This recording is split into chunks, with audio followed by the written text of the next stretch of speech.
Hello everyone and welcome back to the second day of the Masterclass EU Finals with myself, Community Manager CMN Lave, and none other than Biseptimus Prime. How are we doing? Hello again. We are doing good. Finally got some sleep, some rest, and somehow not feeling that nervous today. I don't know what it is. I don't know what it is. And you're feeling great. Well, I'm alive. Let's go with that. Right. We have had a pretty exciting day so far from yesterday, and hopefully we're going to have a very interesting one for you all today as well. So make sure to buckle up and get ready for some awesome matches, but first let's take a look at the rules very quickly. Okay, take it away. And the rules are for the finals. We are doing best of 5, so we need 3 wins to secure that trophy. The rounds are 3 minute and at 2 minute mark, HP is capped at 80%. At the 1 minute mark left, HP is capped at 50%, and at the same intervals, the zone will shrink. There will be a cloud of death. If you stand in it, you will lose HP, and the zone gets smaller and smaller throughout the match. Absolutely. And now let's take a look at the rewards real quick. So, for second place, each class will be obtaining 50,000 pearls, 50,000 cronstones, residence furniture, masterclass second place trophy, glorious Archer awakening weapon skin for 180 days. Let's take a look at first place. First place will be taking home 100,000 pearls, 50k cronstones, a winner exclusive title, 1-year Griffin Mount Pass, residence furniture, masterclass first place trophy, Victor's Diamond Ring, and glorious Archer awakening weapon permanent. A lot to play for and a lot is on the line.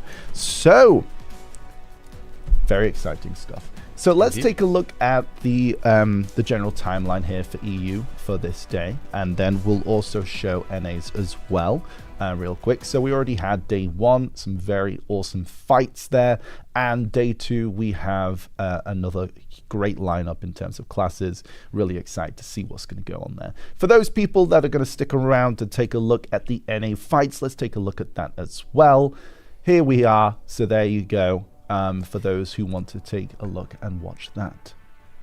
So, yeah, as someone who participated in the NA finals, how was your match, Bicep? It was quick. It was good. It's always exciting to do these tournaments. I can highly recommend anyone that are able to and think about it, participate, join in. It's fun, and sometimes you even win some rounds here and there. Yeah, I mean, sometimes you don't win any. You got to the finals though, so that's a big W, right? Absolutely, we take that. You know, with all the people saying that you weren't going to even make it there, you sure showed them, right? You sure showed them. And we have a very deserving new Archer greatsword on NA, so I'm excited for that. That's true. That's true. Absolutely. Okay, right.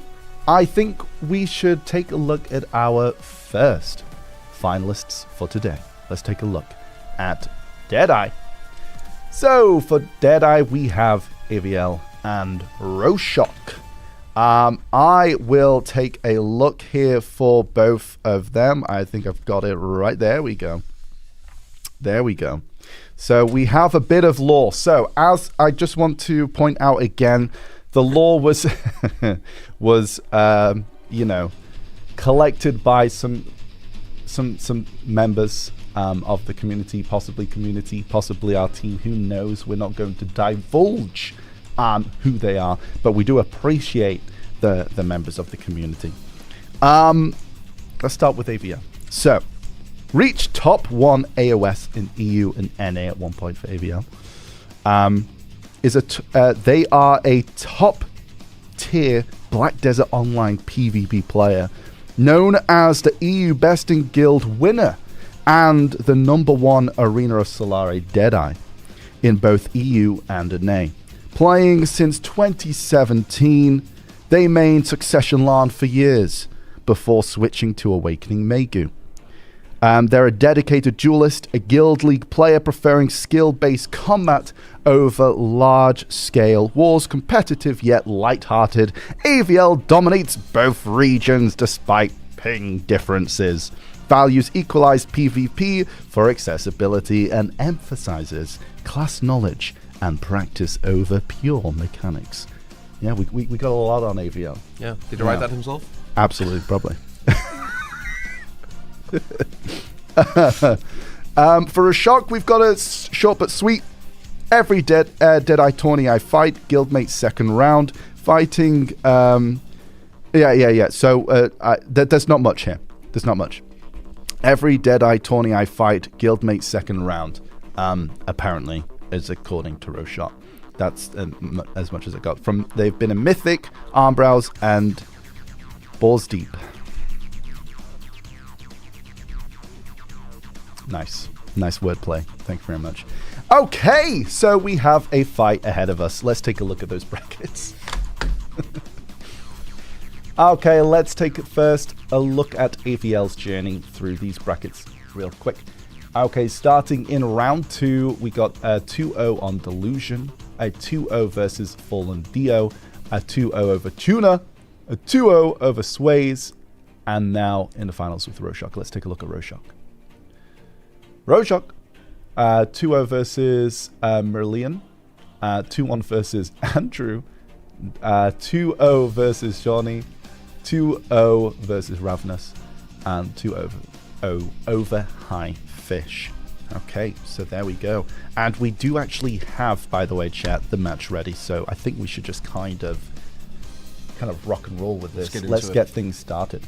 So, round 1 of Deadeye, Masterclass Finals. Bicep, you looking forward to this? Very much so. Okay. High damage. I don't expect this one to go the distance. Lots of super armor damage trade, watching them in the lineup. Evil going in super hard right away. Good damage, already so low. He's blasting away. Roshak on the retreat right now. Of course, when you turn your back, you're gonna get back attacked. He's down to 30% already. And Errol is at 100%. He is just pushing through right now. I think he did pop his E buff early on just with this additional pressure. And like the thing with these kind of matchup with the damage so high is that even though you have the V, what good is it going to do? Because you're just gonna come out and you're gonna get damage traded down again. And he is on the back foot right now. He's getting a bit of damage back here, holding those Q blocks for some front guards. Ooh, that was unprotected for a moment, but no CC landing. Damage is being traded. Coming in, he has to use those front guards now because he's so low, which does of course open you up from some of those multi-CCs. And Errol getting hit, he has to insta-V. I don't think he has to, but again, it makes sense to use it simply to preserve HP.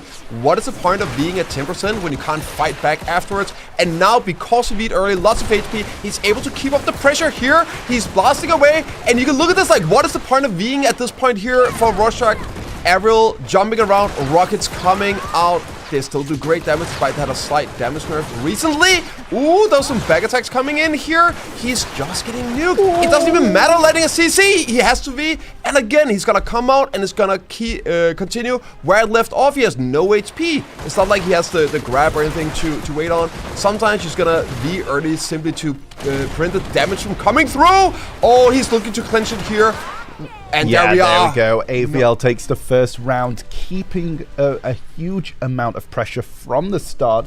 Got Roshok down to like what 50% HP in the first 10 seconds. Yeah, I believe he popped debuff right out the gate, right? Yeah, they did. They absolutely. I did see that. Yeah. And yeah, they maintain that pressure throughout, and like you said, there's just no way for Roshok to be able to heal up. There's no, you know, kind of grab to kind of bring them back down to their HP level as well. And yeah, really well played from AVL.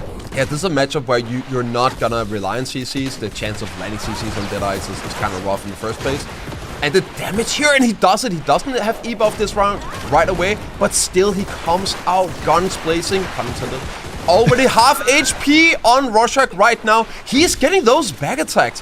And like, if you guys don't know, there is a damage multiplier on back attacks, increasing the damage output, right? And that makes you win these trades this much harder. He's constantly looking, constantly pressuring. And while Rorschach is running back, he's not doing it without taking damage, and he's getting these hits in for additional damage trading. Oh, he got hit with the CC again. It looked like the same place, probably the same catch, but Ariel realizing not even gonna let him try to combo instantly Vs. This is a battle of HP, not CCs.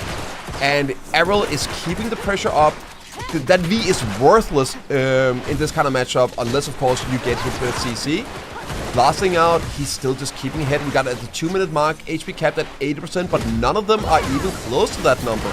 They are big blasting, using those resets on the E abilities. Oh, they're so low. Ariel could lose here if he get hit with another CC.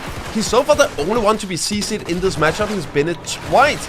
It's the one weakness, but the damage here, it's so high. He's gonna look to clinch the match here the second round. He Vs, but again, the HP is there. Doesn't do anything for him, and it just picks up where it left. Big question, can he get the CC out of it? He's losing this damage trades consistently, putting out the front guards, preserve a bit of HP. It's just a matter of time, and there it is, the second round. Now, AVL's doing really, really well. Like, you've seen a lot of the trades that are coming in, they're just playing around the forward guards that AVL has. Yep. Way better than Rorschach is. But we are seeing Rorschach has the ability to find those gaps. It's because of the front guards as well. There are those gaps to actually Absolutely. And if Rorschach's able to find the gap more than once, we could see an actual kill through not just chip damage. And but AVL is definitely showing that they are they got this matchup on they know how to play it. They know the high probability win condition here. The chances of trading getting CC'd, way better. Yeah, sure. he does come out a bit short. Oh, never mind. He turns it around instantly. He has really good use of the reset as well for getting out multiple of the same abilities in a row. Already here, like through the trade, we're down to 20% already. He does have his E-buff pop. They both do actually, but Ariel is getting the upper hand with or without this. The E-buff is a huge damage increase, increases crit chance, which is massive for Deadeye. Oh, it's so close. And again, the V, he doesn't get CC, but he will die if he doesn't do it. We're not even at 2 minutes yet. No, it's like they are all out here. He has to get this CC. Ariel is way better at using the front guards, reduce the damage taken in to win these damage trades, but it opens him up, and this is why we're seeing him getting hit by CC sometimes. Right now, it is looking really grim for Roch.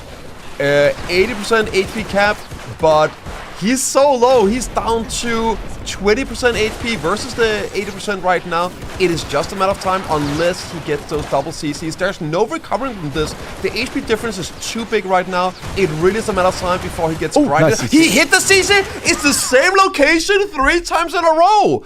There is something about that corner, but Ariel is not fretting. He knows what he has to do. This is basically a replay of the 2 other matches, but all it takes now is that 1 CC, and it's going to turn around. This is his finals live, the championship round. Ariel is looking to get it now with low HP. Coming out with the damage, getting the back attack, and there it is. Okay, AVL is your Deadeye winner, taking the first match out of all our classes that we have up for today. Congratulations, AVL. That was really, really well played on Rorschach. Congratulations also on second place as well. But yeah, AVL was just going out, like you said, guns blazing, and really making use of the right abilities to trade with. And we definitely saw the pressure that AVL was able to put on Rorschach from start to finish. Yeah, you might say he put on a great show for this match. Oh, is that? No. Okay. I was really thinking you were going to say something else there.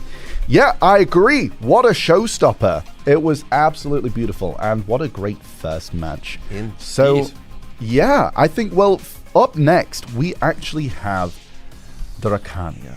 Ooh. We have Drakania. So I'm now looking for, the classic... I have more notes. Oh, here it is. Okay, yeah, let's take a look at our 2 participants for Drakania. Okay, so we have Tora versus Sun Fu. Okay, so I got some extra stuff when I was looking around from our, informants. Informants. Sounds so very secretive. Okay, so let's start with Tora. Tora is apparently a Spaniard who leads a small Spanish, small PvP guild that is very loved internationally, to the point that non-Spaniards joined because of the community. Has been a Drac since the launch of the class, and but due to Drac status and also Tora is prioritizing a lot of their time for their guild, which is really nice to see. I mean, GMs, it's a lot. There's a lot of stuff you have to take care of. They're not able to play as Drac as much, but they do love Drac. So that's Sometimes nice to hear. You gotta miss a roll for the guildies. And That's what it is. And here we have Sun Fu. Why did Tony rename Sun Fu? The world will probably never know. Was mainly playing Succession, Hashashin as of late, but applied on Drakania due to feeling insecure on Hash. Funny pun because his guild is called Insecure. Okay, beautiful lore. Clean. We love that lore. Let's take a look at the brackets real quick. Let's move on. Yeah, move on. Okay, Tora. Let's see Tora's journey through the brackets so far. Okay, so Tora went 2-0 versus Vamp, 2-1 versus Vital, 2-0 versus Vanity, 2-1 versus Mishap, 2-0 versus VTMN, and now up against Sun Fu. Sun Fu was put into round 2, took a 2-0 over Addictive, a 2-0 versus Taz, no Taz, a 2 over Anghar, and a 2-0 versus Kuyan, and now is against Tora in the finals. I'm interested. I actually didn't get their specs. I wasn't able to get that one, so I'm interested to see what we're going to see here. I'm assuming but the match is ready, Bicep. Let's go. Looking forward to this one. Drag is a class I used to play a lot. Suck only. Yeah. And especially, as you mentioned, Taz. Great inspiration. Every time I watch a highlight of him, he's making me want to play the class again. But here we are, Tora. And I'm expecting double awakening. Tora on that awakening. Yeah, both awakening. I see wings. Yes, they are indeed. This is going to be a super explosive matchup. They are crazy fast, but they got a lot of the super armors removed from their meta days. So you see a lot of gaps. Most of the CCs are actually completely unprotected. What they are living off is that fast movement, the fast burst. The damage is crazy on these classes. If we get any CCs, be it a grab or one of the catches, and ooh, that looked like that almost landed. You can expect some actual explosions. The Dragon Shout slow comes out, kiting around a bit here, using the protections for repositioning, going in. Ooh, he got hit with the Stefan into the CC. Look at damage already. Is there a re-CC? And there it is. Oh my lord. Holy. That was a pretty good damage. Sun Fu. I mean, that was unfortunate. I think he maybe just got exploded. Yeah. Did not nerves, expect the Drac Awakening damage, but they're on Drac Awakening. Anyway, it happens. Sometimes that was a great place from Tora, taking the 1-0 lead here really early on. Definitely feeling comfortable and for that. But yeah, no, very, very well played there. And let's see what happens in round 2. Yeah, so you gotta be being early here. He was already down to like 30% before that. Oh, he tore us on the ground now. Big damage coming in here. Can he land a great comp? Ooh, he did get up. Not as much as the previous one, but super low HP. He needs to cut around a bit. He still has his own openings with the grab. Now he's like using his protective movement, kiting out, slowly healing up in that Q block. But there we go. Sun Fu coming in, keeping up the pressure, trying to hunt here for the follow-up CC. The jumping through the tower, that's cool. Oh, he hits a grab Taurus.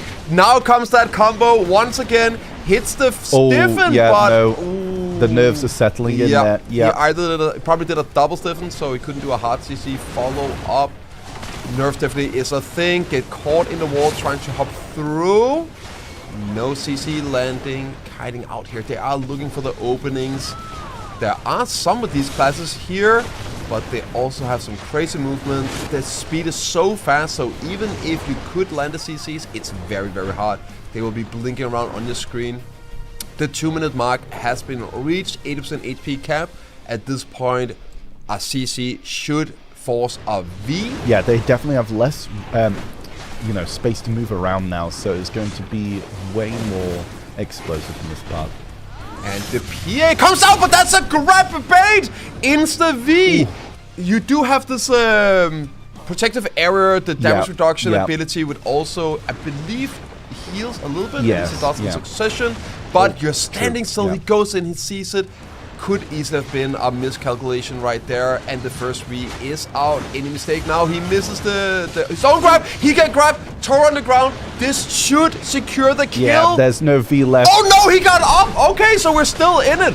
Trying to heal up, get some distance. Unprotected, jumps in, but they are the ones you're using for your CC here. Oh, he got re-grabbed again, and that's gonna be it. Well Sunfu played, turning it Sunfu. Okay, we have a 1-1 now. Yeah, Sunfu looking a lot stronger in that second round, getting those grabs, and just having way better pressure on than Tora there. So that's what we want to see a bit more of from Sunfu if they wanted to take that the win here. But yeah, no, Tora needs to kind of reactivate a bit of what we saw in round 1. So. Let's take a look. Ready for round 3. Who is going to take it? Will it be Tora or Sunfu? Yeah, following Tora here. Keeping position. I think he just E-buffed right out the gate, but he's playing it slow.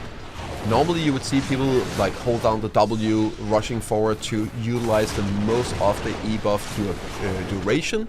But nope, just hanging back a bit, playing very defensive. I do wonder if that was a misclick then. He doesn't seem to actually utilizing the value of the E-buff. He's playing super defensive with it. It could be nerfs. We also saw some of the mistakes in round 2 from Toro, but plus using it defensively, playing safe at the moment, and he goes in. He gets the grab, forces an insta V out of Sunfu. Not taking any chances here. Not gonna risk his HP. So he can go straight back into fighting. His grab should be upright, so he's trying to reset, looking for the opening, the positioning to land that grab, and he gets it! Ooh, almost. He iframed out of it. Shift Q coming out from Toro, misses his own grab now. They are going all in on this. They know what's on the line. Catch on there, Sunfu. There's no V. Knocks him out into the zone for that extra free damage. Tora's, he's back. Absolutely. Tora definitely, woke up again. Got a second wind on that in the third round. Really played strong there. Getting a nice catch early on. Able to get that V taken out. And then a beautiful catch right there. Not using the grab, I think. Which was just nice to finish that round off. Yep. There's a lot of gaps on these classes here. Yeah. I think the first catch was Sunfu actually tried to grab, but Tora got the CC like in that wind-up animation that we have now in the ground. 0.3 second unprotected wind-up. Must be nice having low ping so you can punish that. So anyway, they are back at it again. This could be the final round.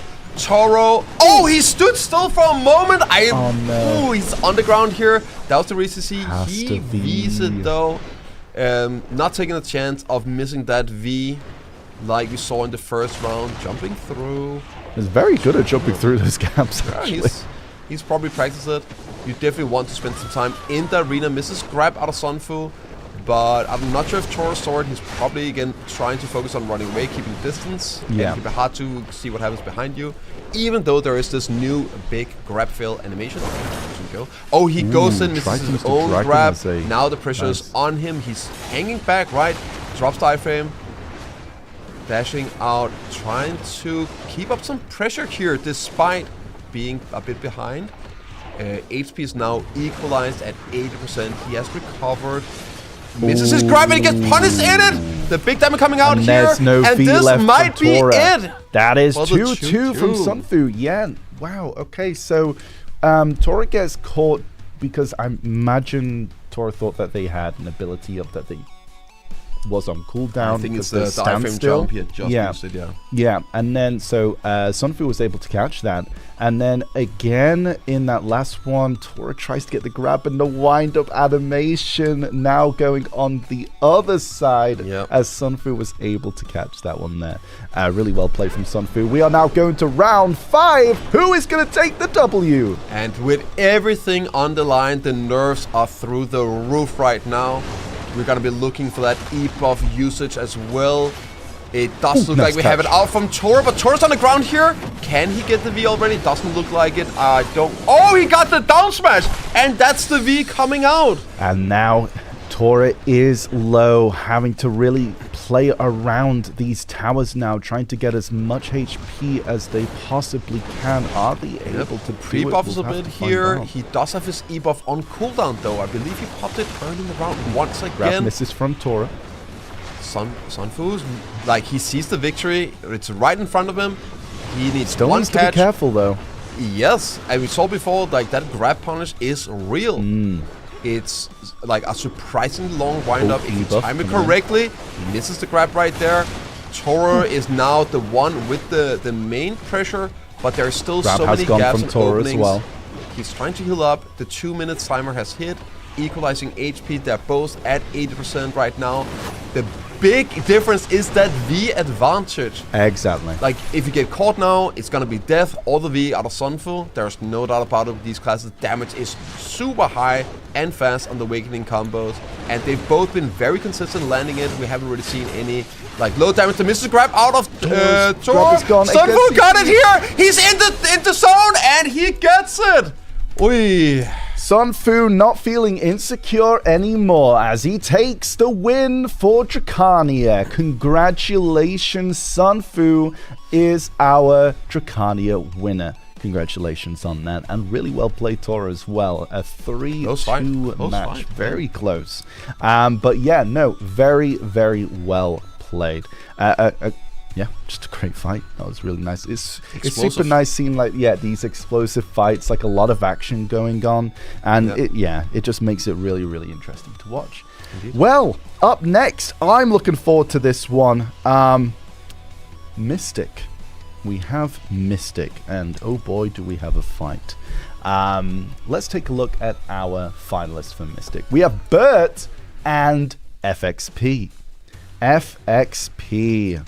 I'm a big fan of FXP. FXP has been a very well-known player for a while. So is Bert, but Bert was originally known as a Valk player, spawned in the United Kingdom. Apparently in an unlucky role. I don't know. I don't believe it. That whoever put this down, whoever our correspondents are in this bit, don't know. Must be Ronan. Okay, so. Yes, Bert's opponent is FXP. FXP has a lot of lore attached to FXP. FXP, unlike his family name suggests, widely regarded as one of the most skilled and competent mystics ever. Before Mystic release, he played Awakening Wizard. On Wizard, he won the first community tournament hosted by Freya, freeze comboing another Awakening Wizard, Baton, thought to be the highest geared player on EU at that time. And I can say FXP is an absolute terror on Mystic. Is very scary.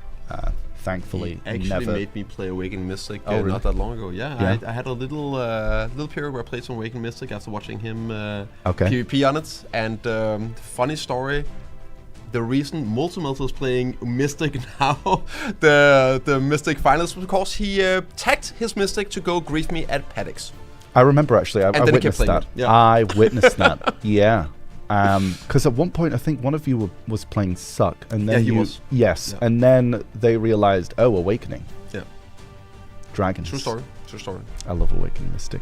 I'm so excited. I swear, FXP, if you're playing Succession in this fight, I'll be very sad. But I'm sure both of them are probably rocking Awakening. Yeah, I think we have this first match ready to go.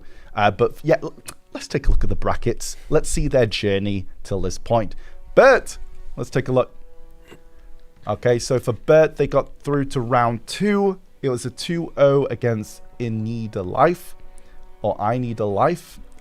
Wow. Round 3, it was a 2-0 versus Carvalho Gomez. And then round 4, it was a 2-1 versus MDM Lover, or MDMA Lover. 2-0 over Insecure. And for FXP, let's take a look at that. So FXP was a 2-1 versus Emily, 2-0 versus Yoruch, 2-0 versus Swadu, and 2-0 versus Linfrost. I apologize for any, again, pronunciation errors through that. Right, okay. So, we have a really interesting fight. I can't wait. We are ready to go with round 1 of this best of 5 of a Mystic Bert versus FXP. And we are following Bert here out the gate, and FXP is going hard. He's Awakening! Taking stage, looking for Dragon's Rip. Sort of the pit goes down, trying to get the slow. You see the dragons coming out. We are looking for the vacuums as well here, of course, to grabs. It has a super nice vacuum, 13-second cooldown. This is the first grab, dashes out, no punishment, lots of protections. Nice as a pick. There's also the jump through. Oh, misses the grab, no punishment. That's probably like the best chance of punishing this class here is in that grab wind up. Misses another grab. The protections are crazy on it. Yeah. You could land that range KD as well. So the vacuum not only is a vacuum, it also has at the end a range KD, and you can intercast it so you can fire it off when you want to. And nice grab from FXP. There we go, and here comes the damage. That's the re-CC coming in. That's a down smash. This might be the V. Oh, he gets out just in time. Misses from Bert there. There goes Infinite Fortitude to try and get as much health back as possible. Able to get a decent amount. There's the Dragon Rip trying to find the CC at the end onto FXP. Does find that. Goes for the nice combo there with a decent amount of damage from Wave Orb coming in. FXP really low. Misses the grab. Trying to get out of Dragon's Rip here. And there comes the Infinite Fortitude. He's able to get a decent amount of damage. Each hit is a bit of tick of health there. Goes for the Torpedo. Doesn't really find that CC on there. FXP trying to give a bit of space away from Bert. Bert looking to try and get what he can. They're both looking for that. Bert doesn't get the grab. And and he gets it here.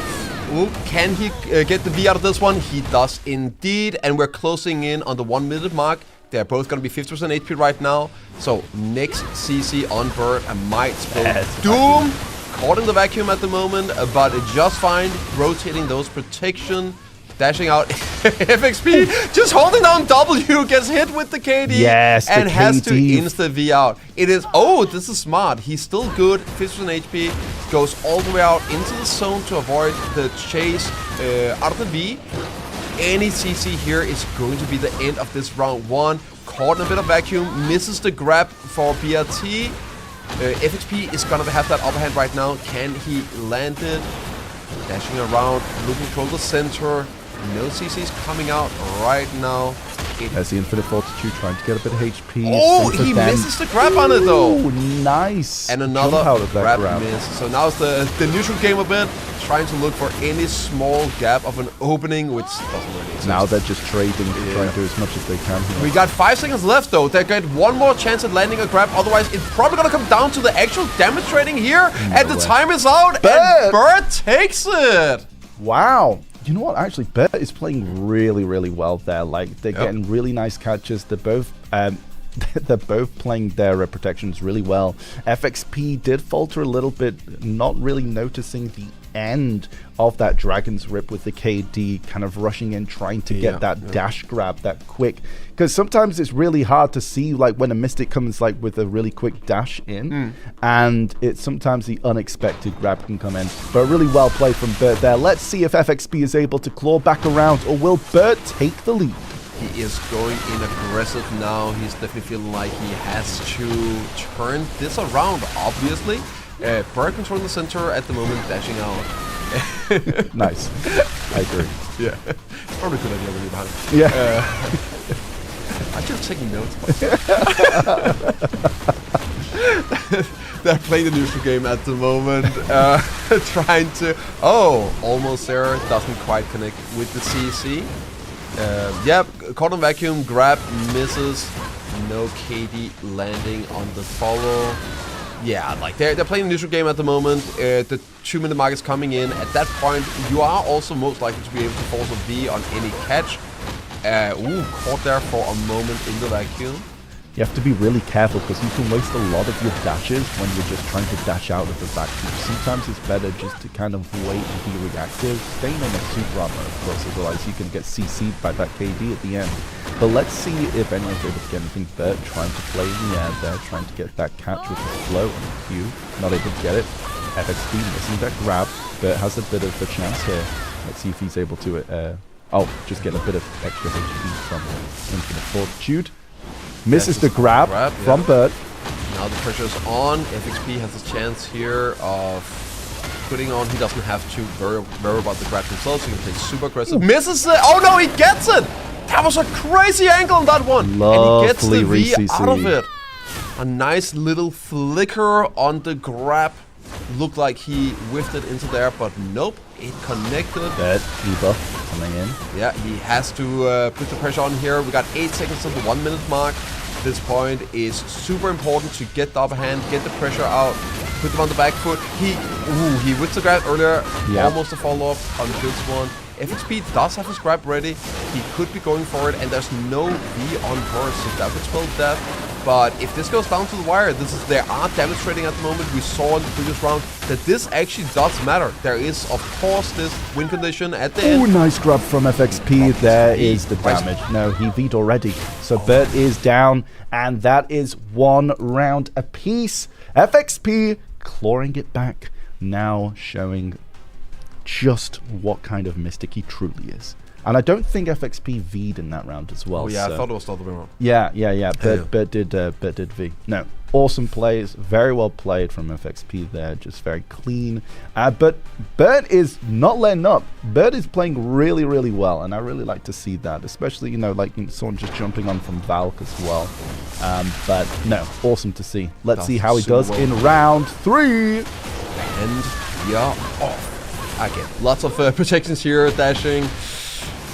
There's not really a whole lot of gaps in this class, as you can see with the protection icons. There is with the dashing shot, as you mentioned earlier, getting caught in that vacuum. If you dash too much, you have these shots you're using for the protection on the dashes. There is 2 ways to get those shots back. You do have the Rabam, and you also have Tranquility as well. Tranquility is unprotected. The Rabam is protected, but Rabam I think is over a minute long cooldown, and I think also nice dash with grab there.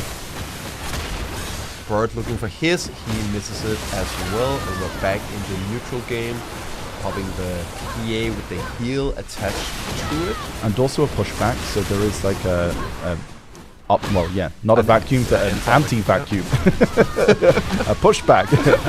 It's such a great mechanic. I wish there was more of that. It's also amazing for like team play. Yeah, really good for peeling. Someone is CC, right? Just stand on top of them, push people away so they can't do proper combos. Yes. It has like really cool usage as well. On top of the HP, the damage reduction and the healing as well. Yeah, you do have to be careful though, because if you iframe dash, which is the first iframe, never mind. Around here. We saw this as a reverse from the first round. Oh, he gets up without... And that wasn't even like the grab catch. Yeah. But that does mean he's opening up for other stuff to follow here. FXP putting on this pressure, misses the grab though. But like the damage can play an effect. We got 10 seconds left until the 50%. Bird down to 35%. Yeah, the FXP is now going to hit to 50% soon, so the... and then you have the E-buff to get a little bit of that heal back. Both very close to 50% right now, so both looking healthy too. But this here's going to get explosive. Both of them both have the Vs. Yeah, so that was really well played by Bert, actually. Yeah, like incredible. He got up there. Instant nice here. catch with the torpedo. Very well played. Preserving his HP. This could come down to the wire, and this HP will matter. The winner is decided by max HP percentage at the end if no one is dead. Yeah, Drakania is coming from FXP is going to be very quick moving around now. Let's see if he's able to utilize that against, but in this last 20 seconds of this match. Oh, he gets the CC! The knockdown from the sky. The Flow Sky Hammer, absolutely beautiful skill, very well played. Iframe dashes out of the vacuum there. And FXP has the HP advantage right now. It's so close, it's basically identical. It's no way. Oh my Bert. lord, that very Bert. last second. So Bert used Wolf Frenzy into FXP Infinite Fortitude, and every tick of that is healing FXP up, and then as soon as Bert comes out of Wolf's Frenzy, FXP jumps in with a Sea Burial with, like, as well, like, you got to think Mystic has a very high super armor Damage production. damage reduction. Yeah. So in that moment, like, yeah, FXP is really tanky and is able to get enough damage into That was Bert. close. Okay, right. Okay, so there was an issue. We did have to restart the arena. So although the scores do look like 0-0. Oh, okay. okay, yeah, there was an issue, but yeah, so basically they had to just restart the arena. It is 2-1 to FXP as we go into this fight. So just to let you know, it might look like 0-0, but it is still 2-1 to FXP. Both playing absolutely beautifully. I can't so wait close, to these see matches. Yeah. this next round. Let's take a look at what technically is round 4. Yes, round 4. 2-1 to FXP. Will FXP take a 3-1 win, or will Bert bring it back? Let's find out. How about that? I don't think you'll believe it, but they're starting out really protected with some super armor and iframes. Trying to control the pace here, landing a bit of damage, slows. There's still some nice slows on Mystic, if I don't remember wrong. Yes, that Dragon's Pit there, where they leave the dragon on the floor, is a slow as well, so that's kind of why Still helps quite a bit when trying to land the grabs. He misses it right there.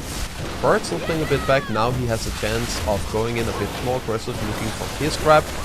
Misses it, and the vacuum as well. Oh, he gets the CC though FXP. on FTB! Can he do it? That's the re-CC. That's not going to be a V coming out here. Still a nice chunk of Infinite damage. Fortitude. Healing up a little bit. Not getting any hits, but it's still enough to get a little bit of healing there. Now FXP has a lot of time to play around with here to you know, kind of slowly get that HP back. Great Wolf Frenzy, dodging that grab from Bert. And now we are hitting that 2-minute mark with 80% HP, which means both have their V, and the kind of, you know, what FXP had against, sorry, what Bert had against FXP is now counted. There we go, he gets that grab. Again, a crazy flip on the cam for landing the grab on the There's move. a down smash on the Sea Burial into That's the the V. Again, a huge advantage here for that last minute if we get there. Yeah. And not having to worry about V, but it also means how you can play as Bert. It changes it up. You can't afford getting cold, right? So you have to be even more and Bert had defensive. to E-buff early here, so trying to get a little bit more HP from that E-buff from Drakania's. And yeah, putting the pressure on FTP here, buying some time for himself. We're reaching the 1 minute mark, Drakania so is off FXP. zone closing in. HP capped the 50%, FTP missing the grab. Bird, yeah. Fortitude dead. Bert missing the grab. Stuck in the vacuum, taking that slow. Vacuum's back, slowing FXP now. Lots of movement being used. Oh! Missing the grab. And no punish! That grab looked like it was gonna land, but it didn't, and now it is Bird's chance to equalize at least the V situation. On the last 30 seconds, misses the grab. Damage coming out. Bird is on the lower end of the HP right now, which could very much play a big factor. We've seen 2 rounds go to actual HP.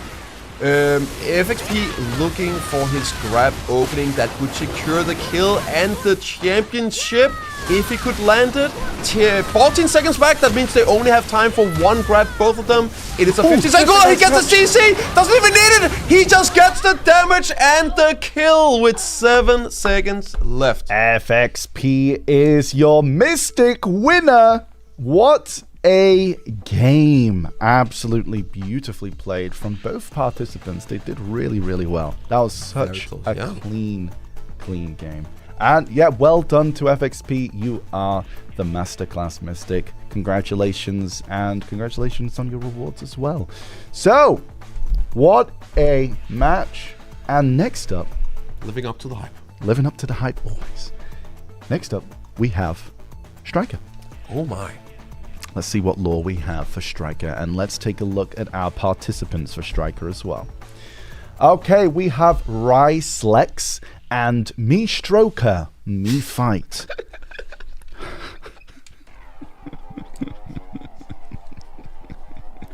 Okay. So, Ryslex, we have only a little bit of info. Apparently has been secretly practicing with Zeal ahead of the match. Yes, apparently we know everything. Me Stroker, Me Fight from Mythic. Mythic's advisor, right arm of Bubblemint. He only wishes to leave the guild, but he's being kept captive by his guild. Me Stroker, Me Fight. Blink twice if you're being held captive. Unfortunately, we couldn't see that. I'm sorry. Very much not geared, but here it doesn't matter, apparently. Getting called out by whoever wrote pretty this. Pretty sure he's at least 8'10", if I'm not wrong. At least 8'10". At least 8'10". At least 8'10". There we go. Not geared in 2025, apparently. So yeah, we're not seeing Zeal in this one. Unfortunately, but maybe we could take a look at the brackets and see what happened. Maybe you're seeing the better version. Let's take a look at the brackets for Striker. Okay, Ryslex, let's take a look at their journey. Let's take a look. Okay, Palam, 2-0. We went 2-0 against Bermalis.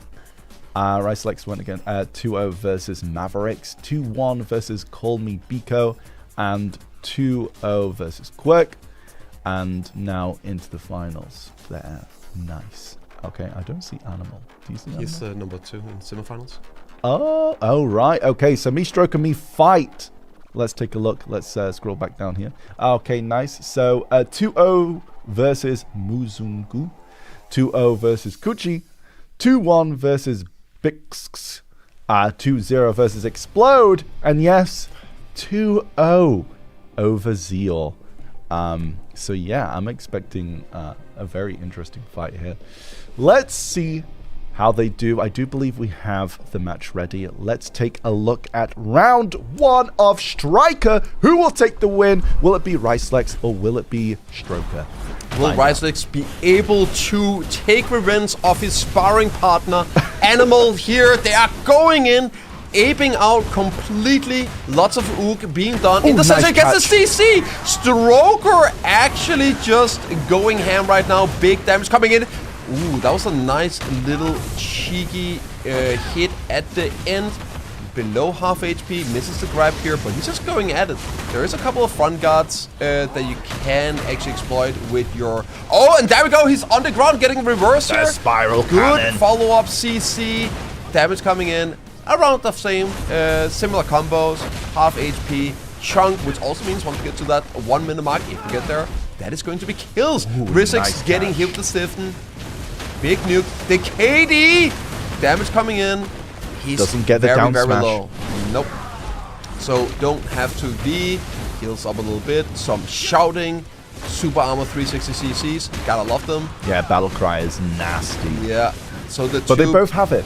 True, so it's balanced. Yeah. Everyone else Here. if everyone just played the same class, the game would be perfectly balanced. I mean, technically, if every class was the same, yes.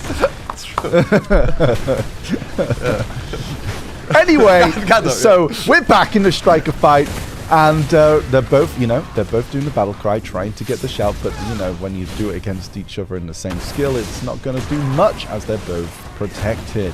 Okay, the really nice catch was almost getting the catch with the mass destruction, I believe. So they got the catch early on. It's really, really nice skill for that multi-hit. It's very scary. Love the spiral cannon jumps as well. Super armor, unit collision, ignore KDs. Yeah, we love it. We love it. We love it. Try and get the Hadouken, the Kamehameha. but not quite catching with that. It's kind of a nice flexibility. And we are at the 1 minute now. We are. And we've seen the combos. They do take over half HP, both of them consistently. So if they land a CC here... nice Hadouken. Oh, and there we go. He's probably going to get... He's going to have to beat this. No, like, he gets up. Yeah, the CC was... Yeah, the distance was too much, too close in time, I guess, for a proper nuking. But he has a bit of HP advantage here. And if this comes down to the wire, the last 35 seconds here, this might just secure a win. Stroker on the back foot, misses the grab. He's gonna get force arrows coming out of him here. So low HP, and he has to go for the win, or he will actually just be grinded down slowly, down to less than 10%, 6% HP. 20 seconds left. Wristlegs looking to get the kill without any CC needed. So Wristlegs in that last part was able to, you know, just keep the damage on to Stroker and had a great amount of pressure and just kept it going. Because at that point, once you have that damage, all you have to do is just try and output as much protected damage as you can, which Striker fortunately has. And in that situation, when you're in the defensive position, you are kind of forced to look for the CCs and the grabs. Exactly. Because you're already behind. Yeah. And Wristlegs, all they had to do was just keep their distance, try and get that chip damage as much as possible, not get CC'd, and then they took that win. Let's see what happens in round 2. Will Stroker take it back, or will Wristlegs take another win? They are putting in pressure here. There is something to play for in the beginning, even though they're not looking for a kill. Being able to force out a V early is going to be a huge factor for securing that win when you get below the 1 minute mark. Big shouting. Big shouting. Big ooking. Much shout. But they are both playing safe right now, not taking any unnecessary chances. It's mirroring each other. Ability for ability. It's the same thing. Oh, misses the grab there. Roker shouting a bit in the center. Nothing landing. Yeah, I didn't know that the monkeys could dance, you know. This is amazing. Oh, and we're at 2 minutes. That was the big HP chunk right there. It was a 20% HP max reduction. So now a bit more pressure. Misses the grab here on Rylex. Stroker controlling the center. There is 2 grabs though, right? There are in the They have the awakening and the pre-awakening. Yeah. Misses both of them. Stroker is holding his grabs. He hasn't used one in a bit here. There is, again, like you have the multi-CCs on Striker, you have the spiral cannon, all of these things, so it can be risky to use the grab because it is one of the few unprotected points of this class as well. So you are opening you up. Yeah, it's an actual gap. You are opening yourself up to be hit by these other CCs if you're not in position, if you're timing it wrong. Especially the multi-CCs. If you use them at the same time, the multi-CC often wins out, especially on the same thing. Ooh, didn't get in there. That was close. We are at the 1 minute mark right now. Both these are up. HP is down at 50%. Any V or any CC at this point here probably forces a V. But the damage shown, just like with Mystic, to be a very, very important part. These are not super armor damage trading classes. These are combo classes. Yeah. But in this matchup, you don't have the gaps for all your normal CCs, and the grabs, because they're delayed, it's potentially a weakness to use. That's why you see them holding it, using a situation like this where the other guy is not blasting, right? And damage here is actually going to play a huge factor. We've got 24 seconds left. He gets the grab, insta-V. Good choice. Good choice. There's no reason to take any damage here. 15 seconds. Oh, he tries to land the grab out of V. There is a small window where you can land it on the timing, but it's different. Depends if you roll as well, right? If you do the jump roll, you have less of a gap and you're able to just get straight into a 9-frame dash. But 3 seconds left here. Damage coming out. They're so close, but Stroke. Yeah, Stroker. The cry at the end there, healing and also dealing damage, isn't a really good skill in that kind of situation. Yeah. So it's one of those I think you need to kind of try and save.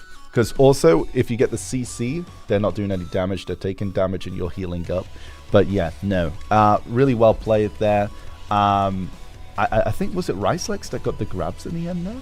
Yeah, I think it was. Yeah, so Stroker was able to kind of really good. Yeah. Yeah, Stroker was able to turn that round. So really, really well played there. There is one thing, and I don't remember it with the striker, but you do have the 10%, and you can get the 25% off as well. This matchup. Oh, we get a grab on Rise Legs here. Nice. Oh, the re-CC coming in. That's some big damage, but no there. V being forced.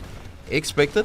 As I was trying to say, like at that very end, being able to land a 10% or 25%er, it will lower the max HP That's of the true. opponent. That's true. And then that means basically you cannot recover up to the 50%, and that will give you a leg up in actually securing the HP win. I mean, these are like sure which one these of are those tactics as well that is used a lot in these Drakania fights, right? Yes, it is. This is something that is played a lot, and definitely in these 1v1s is definitely something that needs to be played. Here, but it was actually on the grab.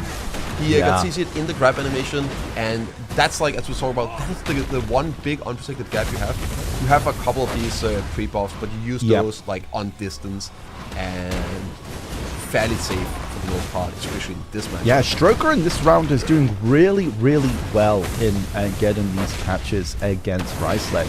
Really, like, finding those moments when Ricelex is trying to get those grabs, and is also doing a really nice extended combo there, trying to get as much damage as possible. But of course, we're still at those like points where it's not enough to get the kill or even force the V, as Ricelex is able to kind of dash around as the arena is still a decent size. But it is getting close to that 1 minute mark where we see the 50% HP drop, and we're going to see a lot of that trade chip damage, trying to get those grabs, to get those Vs gone.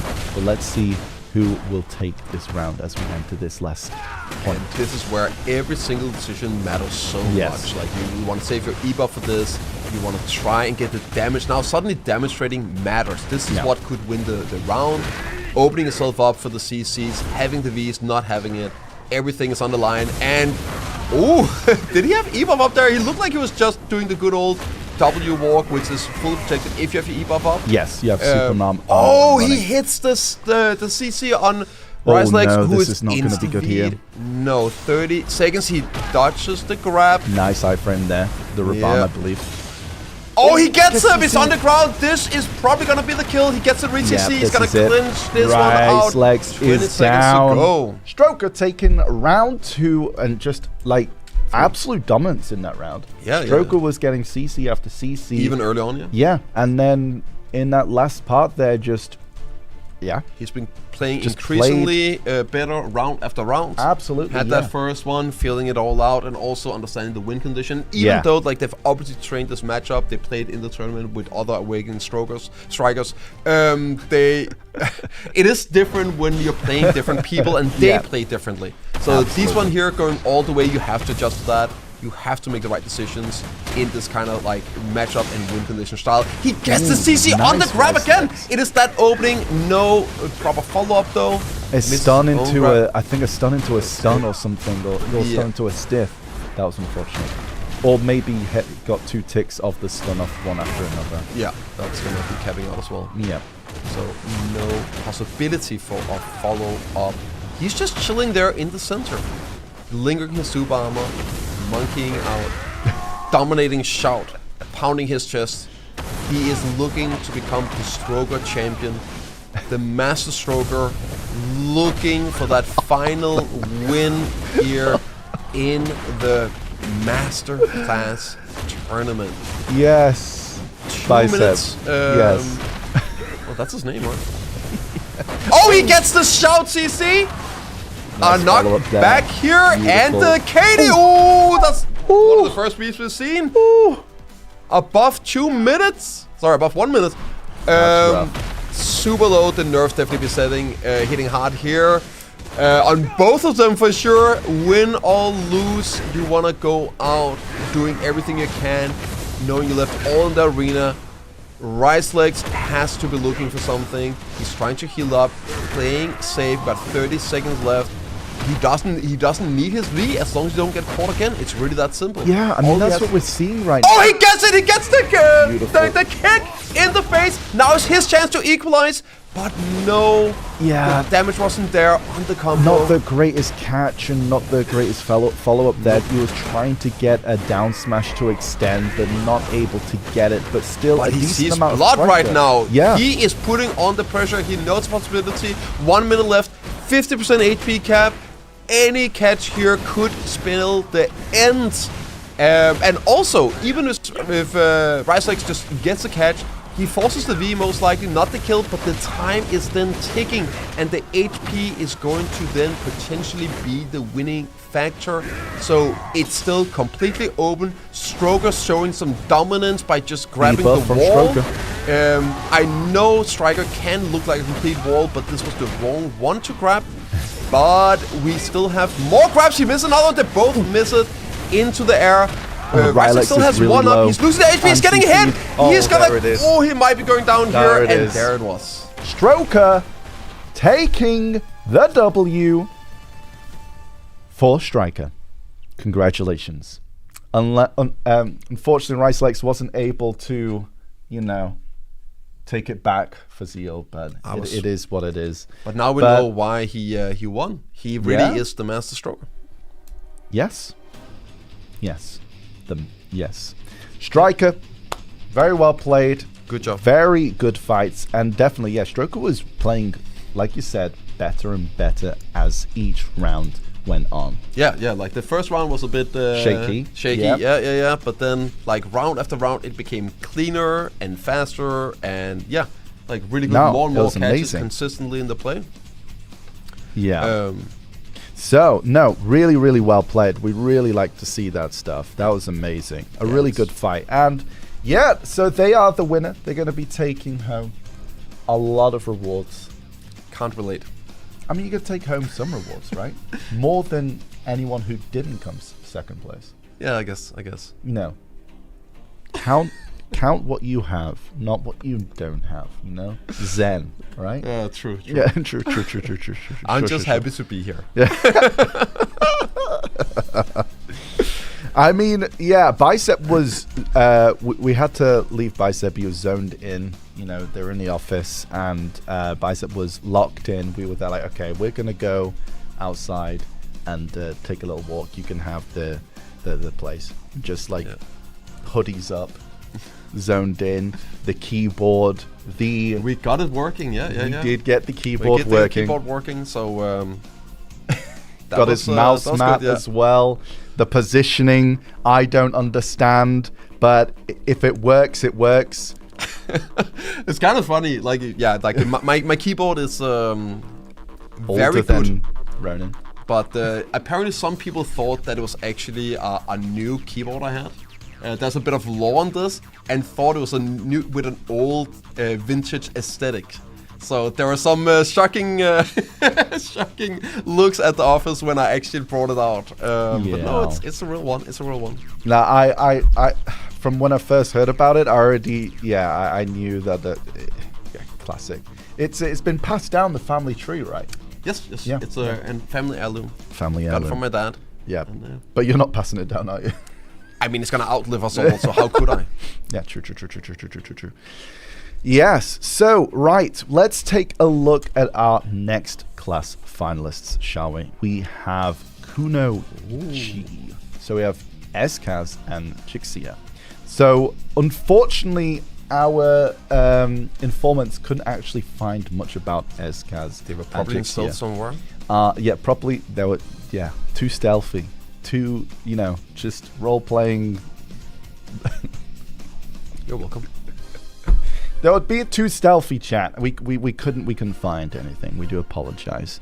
But hey, let's let their match speak for themselves. But before we do that, let's take a look at their brackets and see their journey so far. Let's take a look. Okay, for Eskaz, let's take a look at that. Okay, they were against Shirky. It was a 2-1 win. A 2-1 win versus JLC. A 2-1 win versus Memento Mori. A 2-0 win against Is Fast Rich Titch. Okay. And now they're against Jixia. Jixia won a 2-0 versus Sanaldan Anala. I'm sorry for the butchering of your name.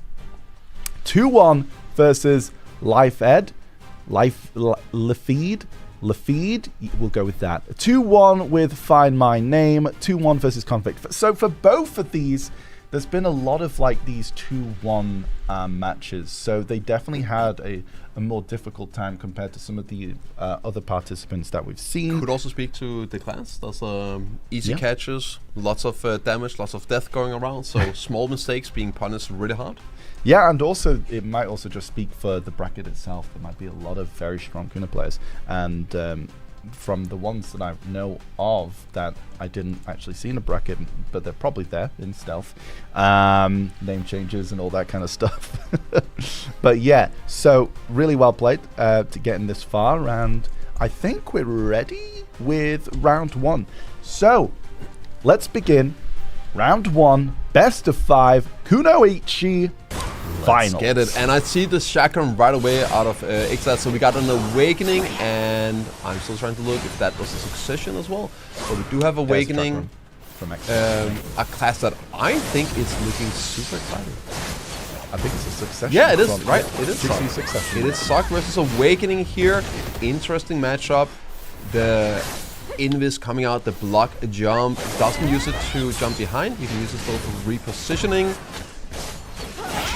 Lots of dashing, lots of speed. This is definitely one of those legendary high APM finger-breaking classes. I mean, the thing with XS as well with the Awakening, they do have that vacuum for them, and I don't think Suck has a vacuum. I don't think they got that as a prime skill, right? So I think that's one advantage that Ezkaz has over Jixi. So that's one thing Jixi needs to watch out for.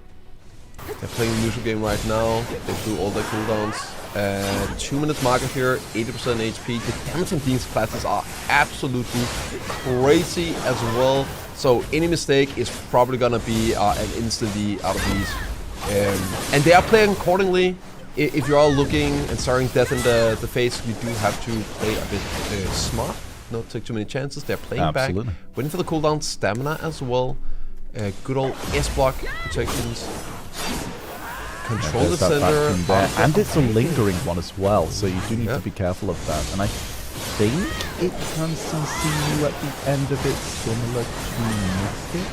Oh, he gets the CC right here. That should be a... Ooh, that I mean, damage! We're at 80% already, but yeah, you do want to... I'm not even sure he landed the re-CC and it's the like HP the was just... flow with the air damage. I think they have like modifiers maybe there. They definitely exploded mid-air, so that's all I'm going to say. And now we're at the 1 minute mark, half HP. I feel like if you see yourself get CC'd or you know you need to V before, like, just don't even... Because like otherwise you risk this where now you have to also worry about getting damage traded down. Misses the grab. Now the pressure is on. No grab, no V, lower HP, chilling in the zone a little bit here. You are looking for the openings, but getting caught and actually just one shot there at the end. Beautiful. I mean, yeah, they were both really low as well, and as soon as you get a catch, I mean, as well as Ezkaz had already V'd at that point, and yeah, explosive. I mean, that's what we like to see. These, I think we're going to see with these short sword classes that we have, all 3 in this for today. So we're going to see a lot of explosive fights coming out from them, which is going to be really exciting. Okay, let's get ready for round 2. Will Jixia take the lead, or will Ezkaz get a round back? Ezkaz putting on the pressure here. He is down 1 round. Want to turn it back as fast as possible. So he's keeping up this pressure, throwing down those big chakram abilities. Good spinning. That's actually what we're seeing at the moment. In the first half of these rounds, Jixia is always playing from distance, with Ezkaz kind of like trying to jump in, playing around those larger AoE skills. And Jixi is kind of waiting and forcing for the zone to come in, and with that huge burst potential of damage once the HP goes low. Oh, nice, he gets caught again! Damn, Jixi is really on point with landing those CCs. But he stands. No V, no free. Wow. He didn't have to V now. That was kind of interesting. He did look like he got a stiffen on the stand-on. Yeah, yeah. but stun. no. But yeah. It's probably a stun. That's why he didn't get reseed on it. Right. But still, that damage is so crazy. The fact that he was like getting the second CC on the stand up and already so low. He is very consistent. Oh, that was they didn't notice that they got the I think it was a stiffen there. Oh. Yeah, they didn't notice that they got the stiffen on that when they jumped down. I am sorry, I do not know the name of that skill. These classes move so quick as well. They are big chilling right now, waiting a bit. So it's gonna be closing in, staring down each other, waiting for the heals. Nice day, innit? Yep. How you doing? Good. I would expect some e-buffs coming out very soon. We got 15 seconds on the 1 minute mark. It's like, is your hands hurting? Yeah, mine too. Yeah, wait 10 seconds. Yeah, nice. My wrists are actually hurting just watching this. And we are now at 50% HP. The zone is gonna close in. 1 minute remaining. Damage trying to be traded out of Exa here.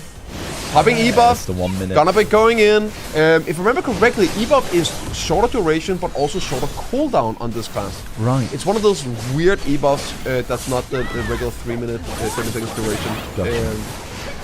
So yeah, they are looking for the big damage on the spin. This is actually Giga Chunks. It had a huge damage increase with since it used to be pet attack. Right. He gets the V out just in time. I thought he was dead. Me too. And well, he doesn't die from that damage. It's the same consistent catch he's getting. He's getting that float behind him. Yeah, I mean, that was beautiful. Yeah, Jixie is just round after round getting all the catches. I don't think Jixie got CC'd once. No, I don't think so. No. Yep. Wow. Yep. No, Jixie is just playing out of their mind right now. Really, really clean. And he is happy to wait for that 1 minute duration, right? Exactly. So, like, you know, Ezkaz is just running it down, trying to do what they can in the first part. And Jixie is just playing it chill, tiring them out a little bit, and then jumping in with absolute finesse. Without knowing the details of this matchup, right, it's always very interesting how specific matchups play out. Yeah. It does look like Jixie knowing that the smaller zone is to his advantage. Right. And the movement, the area, the range does help Escas being able to put out the pressure, getting in and out. But Jixie's just having none of it. He's just being chilling, he's running away, he's not engaging in this. Hoping also for Escas to overextend. You see there's a lot of these like abilities or gaps that are completely unprotected. There is openings on them, but they are so fast, so many abilities coming out, and that's why it's hard to catch. The timing has to be there, and Jixie is just completely fine, chilling out, waiting for the zone to close in. We're at the 2 minute mark right now, 80%. He's not even engaging a little bit in these fights. Could be like a stamina difference as well between the two specs and how much they can actually do this. So I would assume if Jixie engages these kind of traits, he would be missing out. But once the zone gets closer, everything is up. He can pop his debuff, and he's going to be able to put on the pressure and match the pace. I thought they got him there. It looked like it was one, right? No, really well played. Yeah. That spin does a ton of damage if he can land it. Again, these two classes are just dancing around one another. There's 20 odd seconds here until the 50% HP drops, and this is where Jixie goes on the offensive. So, let's see what happens in these next 10 seconds. Yeah, they were just staring at each other from the same positions once again.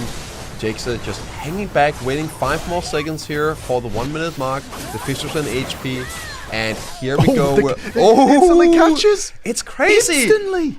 It's every time. It's like he's just waiting to do it. It feels like he knows when and how to do it, and he just waits. Yeah. He's like, no, I'm good. I don't need to waste anything here. I'm just waiting for the 1 minute, so I know I'm gonna cap you. Oh, sorry, insta V and then kill you. Yes. Now you see, now he's engaging these fights here, holding up. Now he's sort of on the hunt. Woo. He's in the zone at the moment. He is on the low HP right now. This could come back to hunt him. 20 seconds left. Oh, and there we go. The damage trade. So at that point, yeah, like the Jixia was getting really low. Eskaz saw that, put down the vacuum, and then span on it. Yeah. It's like and Jixia wasn't able to really get away from that, and their HP was so low. So yeah, the spin was enough to get that kill. And as we say, like, the best CC is death. So, like, you don't need to land the CC if you can just make sure his HP reaches 0. And like previous matches, like a lot of times you're focused on saving a V for a CC, but while doing that, the HP just disappeared. I mean, the thing is, you would actually think Eskaz would actually like the smaller zone, because it means Jixia is not really able to play around that vacuum too well. But it seems that Jixia is wanting the zone as well, so... it does feel a bit counterintuitive, because we see the damage trade coming out of Exa being like winning in this. The small zone is thing with the vacuum and all that. But Jixia is just so comfortable in that last minute. Like, I guess that both of them are right now, well, this is my win condition. Why am I chasing? You're not engaging. I'm just going to be chilling here. See you in 1 minute and 10 seconds, and then we play the game. Yeah. I mean, you know, like, the hands must be hurting. Yeah, to be fair, they're probably sitting there doing some finger exercising. Maybe just warming them up probably a like bit, having like an ice bath for the fingers. This is probably gonna be one where they're gonna literally just be looking at each other for the next 50 seconds. Yeah, I mean, absolutely. Like, we've seen it 3 rounds in a row now. What happens? I guess he's just like, do you want to do this? Nah. And then it's like, okay. We'll be waiting here, getting cooldowns up, all of this. I mean, they both want this right now, and I think as well, Eskaz is now realizing, okay, if I actually try and play around that vacuum in the middle there, try and get that AOE focus on the damage trade instead of trying for the catches. Absolutely. I think that has to be the change in game plan right now. Just focus on damage trading. Yeah, forget about trying to go for the catches. Right, because Jixia is not getting the grabs. We haven't seen a grab from Jixia. But he gets the floats in the back end. Yeah, so basically that's what we need to see from Eskaz, is just trying to play for those protected damage traits. Many abilities being thrown out in a span of just seconds. There is now the 1 minute, and now we're playing video again, guys. Damage coming in, zone shrinking. This is what they both want, with everything on the line here. If Jinxie takes it, he is the champion, but Eskel has different plans. Nice, actually. Oh, he gets the first CC of the round, I think, on Jinxie. Okay, yeah, we like that. V. And he's pretty smart here, just like playing it behind. Pops the E buff. He's ready to go in. Oh my, he gets it again. Putting the pressure in. No HP. You gotta be careful here, Exit. You can't just get killed standing up. Oh, what happened? Oh, he's got the float. He did I think he got the float. Yeah. And died in the air. Like, no chance to be. No. I mean, it worked out. I think when you leave it to that point, when you're both playing a class that can just pop the other one, V at that point is non-existent, really. No, it's doomed. Like, unless you HP. predict yourself getting CC'd. Yeah. Or rather, like, at this point here, it's predicting the damage coming in, but then you V come out and then, like, he spins on you, right? Like, anything there, like a spin in the back, that would have been a kill as well. That was so close. Interesting choice, though, just waiting for that last minute. Yeah. Both agreeing on it. That's cool. For sure. And Jixia will be taking the win for Kunoichi. So congratulations, Jixia. And very well played on both sides. Really, really nice played. And enjoy your awakening Asher weapon. Yes. Right. Next up, we have the Seafarer, the Corsair, the Mermaid. However, I think we're actually going to see some awakenings from what I actually saw. But yes, okay, let's take a look. So, let's see who is playing in this finals. We have Star-Crossed and Raise Your Chicken. Let's go. Yes. Star-Crossed and Raise Your Chicken. Okay, so we weren't able to get much on Star-Crossed, actually, unfortunately, right there. But Raise Your Chicken, let's take a look at the lore that we have been able to collect.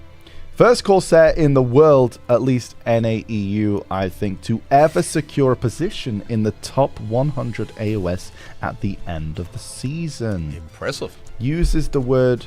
What? Okay. No. What? I don't... What? Who wrote this? Who wrote these? Okay. Happy. So, friends with people asking for a collab between BDO and Bugcat, not trustworthy.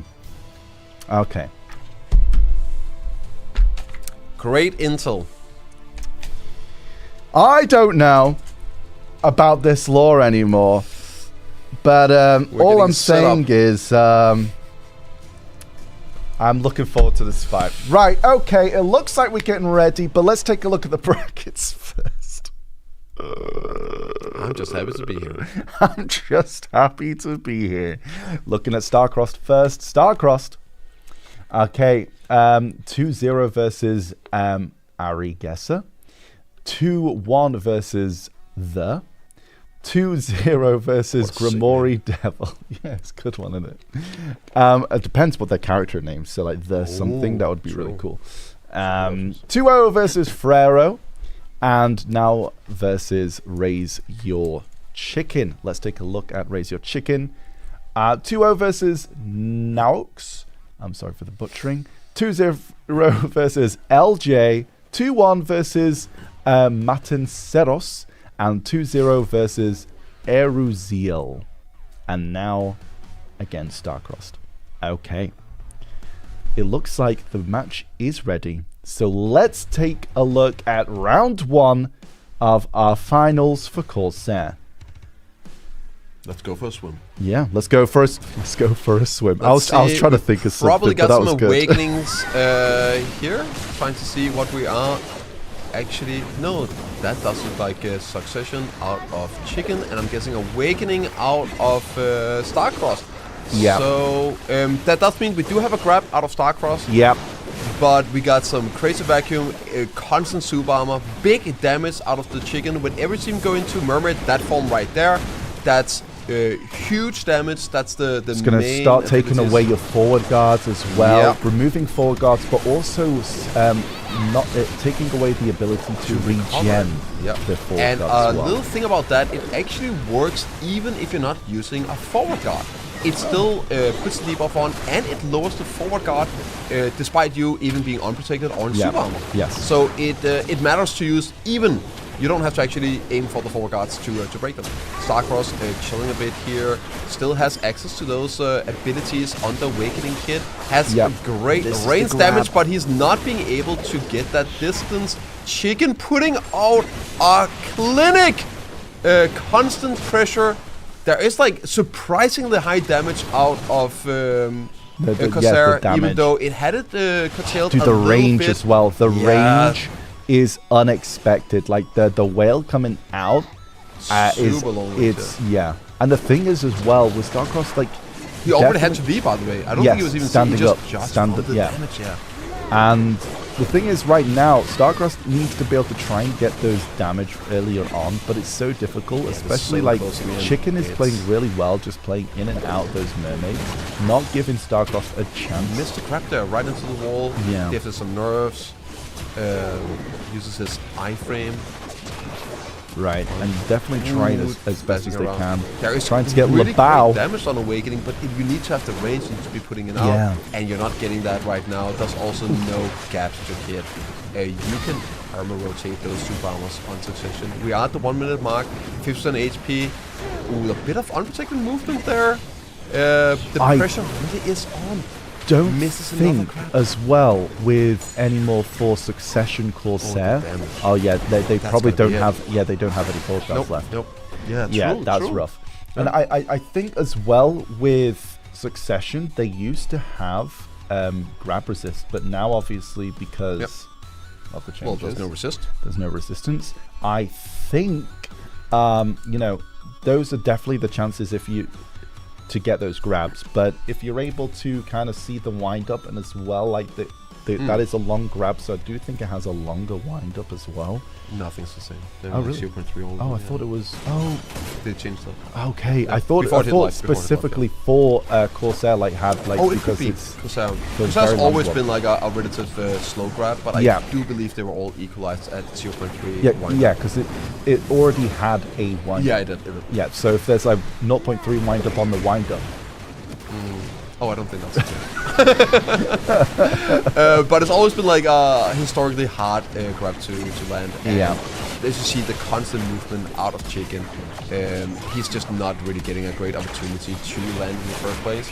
Yeah. And you see, like, even on the range trade here, He's he's somehow coming out ahead. I mean, his unexpected range on those whale attacks are crazy. There's a little note about the whale stuff. So you have damage reduction in your super armors. Yes. And specifically the whale abilities has an additional damage reduction. I think this was actually the trade-off from the resistance. Right. Removal. Yeah. And I believe it's like 50% damage reduction in your super armors whenever using whale abilities, and you have like 3 huge ones. They giga chunk. So that's why he's taking so little damage and are able to win these trades very, very like decisively. Yeah, and it's like, oh, you do actually need to CC them to be able to do that damage from the Awakening here. Because if you try and do your pre-Awakening skills, you're not going to get as much damage compared to the Succession version of them. And now that the zone is moving in, you're going you're going to get the reduction on the forward guards. You're going to get that debuff that you can't get the forward guard back. And that's actually a lot of those like range skills as well actually do have. Oh, he finally got the grab here and insta-V. Beautiful. That's not a bad idea either. Not even letting him try to combo you. No reason to trade that HP. No. You do have the 1 minute coming up, cap the 6%. So what if he lands another grab? That the grab could is spell long the cooldown, end. I think. But that was the first grab in these 2-3 minute rounds that has actually landed. Chicken feeling extremely comfortable in this matchup and avoiding those grabs. And as you're saying, like the forward guard, it is just a matter of time before there's no more forward guard and no way to regenerate it.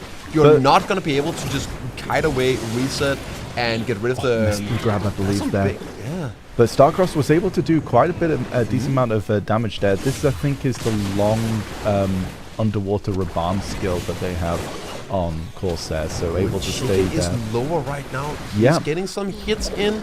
Nice. Oh, and there comes the big whale. Some damage dropping.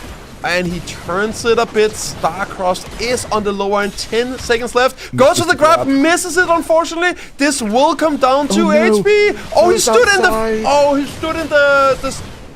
Oh, he jumped almost out again.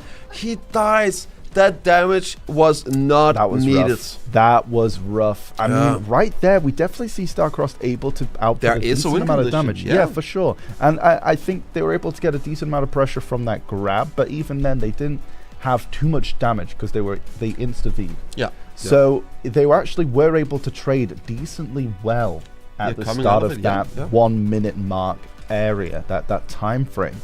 So if Starcross is able to maintain that, trying to, as best as possible, not get CC'd from, the forward guard reduction skill as much as possible, it could look towards their favor. Yeah, it definitely is an issue. Once that forward guard is gone, Mr. Grab there again, Chicken on fire, not getting hit. Really good at avoiding it. And he hits the rain CC. Let's see if we're gonna get a V out of this one. It is dangerous, like not V'ing. I think that's one of the few times that he even got CC'd, but the HP really is the decisive factor. We've gotten 2 kills here at the very end with no CCs needed, right? So it's something it's a resource you do have to manage. But we are still pre 2 minutes. We're gonna get capped at 8% very soon. This is the grab again. It's a really difficult one to like. You kind of want to try and get it in that whale ability that with the huge forward range damage there, because that's where they actually stay in the air, and as well as there's a few that with the whale they're actually moving around a bit, so it's quite difficult to get them in those mermaid skills. Yeah, but it's not also just about missing the grab, it's also Chicken avoiding the grab. He's doing a great job at it. And he felt super confident as well in round 2, I believe it was. He got grabbed that one time and just insta-V'd, wasn't worried about getting grabbed again, and also was able to avoid all of the CCs for the rest of the round. So he's doing a great job just not playing to any strength of Starcross. Ooh, lots of pressure here. He's always going in for that back attack as well, trying to find the best positioning to do the damage. 10 seconds left for the 1 minute timer. Yep, this getting is close. when we'll see those E-buffs coming out, trying to play for the damage he gets to CC. To Good V. good V. Getting out, no need to take any chances here. We know how it's going to be in the last minute. Every HP counts. Did he get it? No, they were just underground It at that looked really point. good though. Yeah. That was the right. They should have an extra chance here to get that another grab off, but they're actually doing well, doing a bit of trades. It's very close. But with no front guard, it's so hard trading. Yes. You have a 50% damage reduction on the super armors out of Chicken, and no front guards available for sustaining HP on your trades on Starcrossed. This is rough. He has to land that grab, but no. Chicken does it 3-0. Chicken takes the win. Succession over Awakening, and just like we saw in at the end, they had complete control of that small map. You're not gonna get hit. No, You're not gonna get hit by that, by those skills. he really took him out to deep waters in those final minutes of the rounds. And you know, it is one of those things there, and especially for a Succession, they very deep waters there.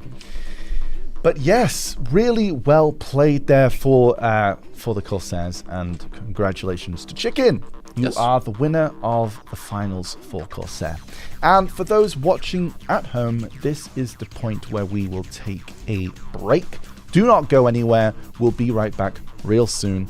And yeah, we'll see you then. Goodbye. Bye-bye. Oh, well, we'll see you in a bit. Well, yeah, I mean, in a bit. Maybe not a second. Like, you know, we'll have a moment whenever the timer comes up. So for now, we'll yap. Until... Bye. Bye. Bye.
Hello everyone and welcome back to part 2 of day 2 of the Masterclass EU Finals. We're back by Seb and we have a fair few classes to go. And first up we will have Tamer. I'm really excited to take a look at that. So we did just finish things off with Corsair. Chicken did take the W there. So congratulations to Chicken once again. Now, let's take a look at our finalists for Tamer. I think we got some lore.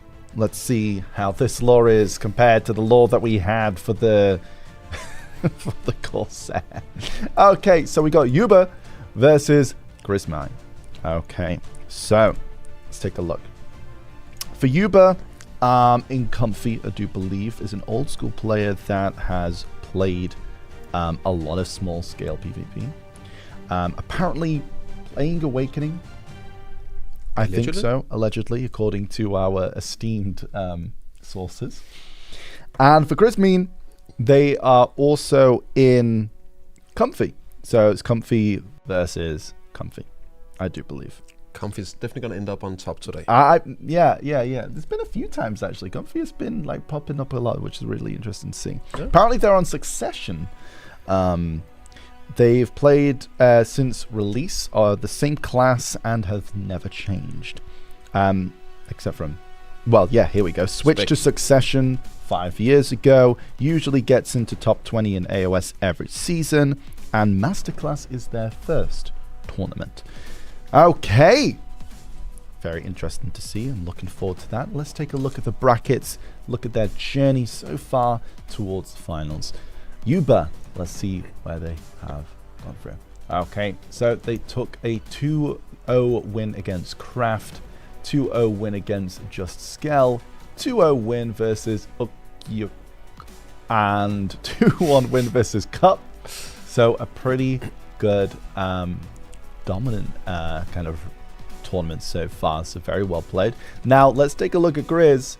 Okay, so for Grizz, they took a 2-0 win against Bowsy, a 2-1 win against Razel, a 2-0 win against Kirashi, and a 2-0 win against Nylian. So, very well played.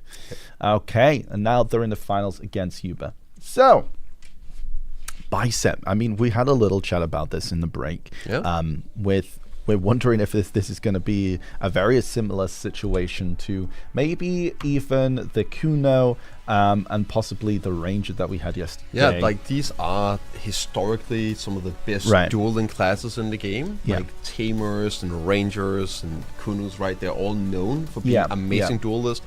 But you have this interesting dynamic where they have a lot of the strength, but now they're sharing them, right? So in these mirror matchups, they have a really, really fast movement, crazy good protections, and they, at least historically, has been very reliant on an amazing grab for setting up their kills and their combos.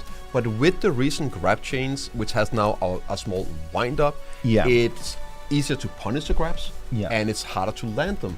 And when you are dealing with a mirror class that has like really fast, good movement cancels as well, and it's just hard to land these grabs. So it could be one of those cases where instead of being crazy and explosive, in the mirror matchup, it actually turns out to be slow and methodical instead. Yeah, and especially like that skill tree climb, I think it's called, which is that very long, lingering iframe that they have. That's the Magna Skull, right? I believe it is. I'm not sure. I believe the Magna Skull is a long iframe as well. Yeah, it might be a new one. So it's one they share between both specs too. But I do remember Tree Climb was always like, it's in Pre-Awakening, because like a lot of the iframe movement was in Pre-Awakening for early part of like the class history. And yeah, that was always one, like you think that they're just standing still, and you go for a grab and they're like, oh right, they're iframed, never mind. So I mean, yeah, the classes, both participants know what they're playing, right? They both know the spec. So yeah, this is going to be a really interesting fight. I'm looking forward to see how this is going to go. Remember, it's a 2v2, so let's find out how this goes. Yuba versus Grizz. Let's see if we're going to have round one. Who will take the first win? Will it be Yuba? Will it be Grizz? Let's find out. And we're following Yuba here. He got that staff out on the Awakening, jumping around a little bit here. Yeah, like as you can see, lots of iframes, lots of protections. They're really, really quick as well on the movement. Makes it even harder to land these grabs because you throw out the grab and they already move. But we get the CC here. As you expect, great damage coming out. This is a class with crazy combo potential. We get the V already here at 100% HP catch. This is one of the few classes that is able to full combo. Probably doesn't even need the down smashes to kill each other. They're squishy, high damage, but they're not like damage trade classes. They need to get that CC and they will completely annihilate you in the combo. The problem is, of course, getting that catch on each other here. Super fast movement, good protections all the way through, lots of iframes, lots of lingers, misses a grab. Now it's Grizz, but he gets punished in the grab, and this is why it's so dangerous using the grabs here now. After the rework, big damage coming out, no V, right? But he doesn't have to use it. Luckily, he stands up just in time. But the one like catch they have is also the biggest weakness in this matchup. So you have to be super methodical. You can't just throw it out. You are potential to be punished of these super fast, quick catches coming in, and if you time it correctly, you can guarantee that CC at the startup of the grab. Another miss there, but it looks like the pet did. No, it's a double CC! The pet coming in clutch! It gets reversed! You were almost clutches it! It is a 2v2. I did mention that from the start, so you do need to be careful of both the actual Tamer and Hook Lang. It looked like it was a pet CC into a pet CC. Oh my lord, but they're fighting each other now, so you know, it's pet v pet at the moment. So they are splitting up into 2 1 versus 1 fights. Luckily enough, Grizz is low. We had 50% HP cap right now, so it quickly get equalized, misses the grab on Grizz.